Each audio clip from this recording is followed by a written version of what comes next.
Welcome back. In our last segment, we examined briefly the work of Gregor Mendel, Austrian monk, who really now is what we consider the father of modern genetics because of the principles that he helped us understand as he investigated, of all things, just pea plants. Well, today, biologists use different kinds of terms to describe the actual molecules and arrangement and relationship of the kinds of traits that Gregor Mendel examined. So briefly, we're going to make some clarifications of terms. And the first one that you can see right here is genes. Yeah, what are genes? They're not the things that you wear, when you're in a casual setting. But in a biology context, genes actually encode proteins that produce the range of traits that you and I see, such as hair color, skin color, how well we digest our food, those kinds of things.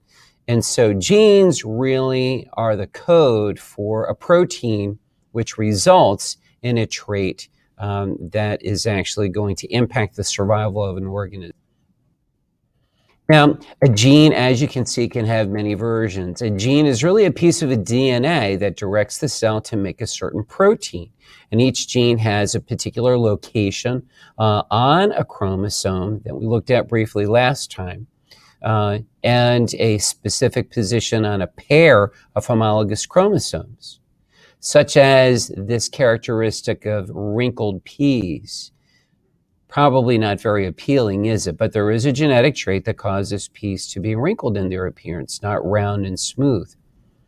And so this particular location on these chromosomes that you see here codes for specific proteins that produce the traits that you and I can observe.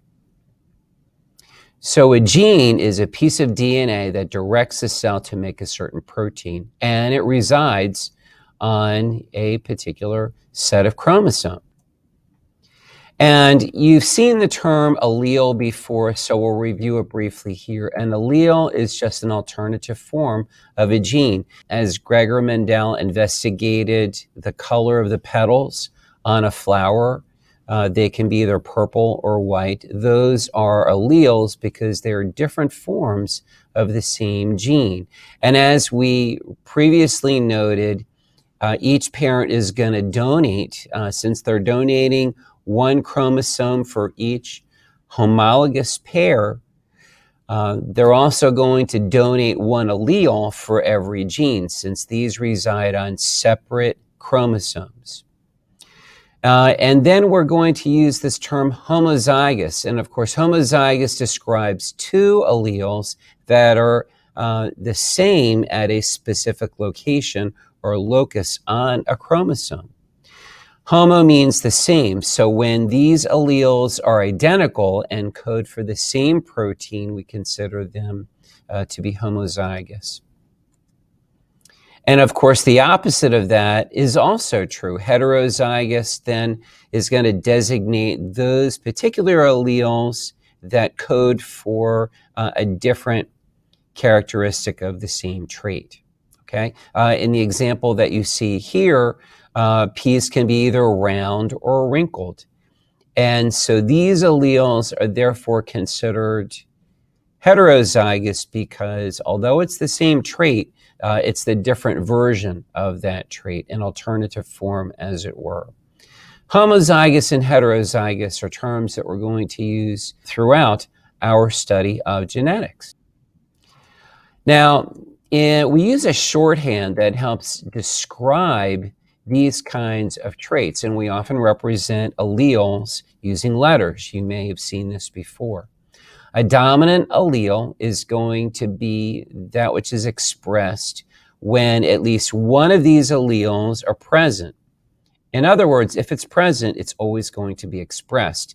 In the example that you're seeing here, it's round peas that tend to be dominant over the wrinkled variety. And so if this allele is present on the chromosome, it's always going to express itself. Conversely, as we saw in the previous session looking at Gregor Mendel's work, there are traits that may not always be expressed. They may skip a generation. In other words, they can be masked over. We refer to these as a recessive allele, because these will only be expressed when both of those alleles are present on the chromosome. And the example that you can see here is the wrinkled variety of peas. So wrinkledness in peas isn't always expressed, but it's expressed when both of these alleles are present on these homologous chromosomes. And we represent dominant alleles with a capital letter, and we represent recessive alleles with a lowercase letter, as you'll see.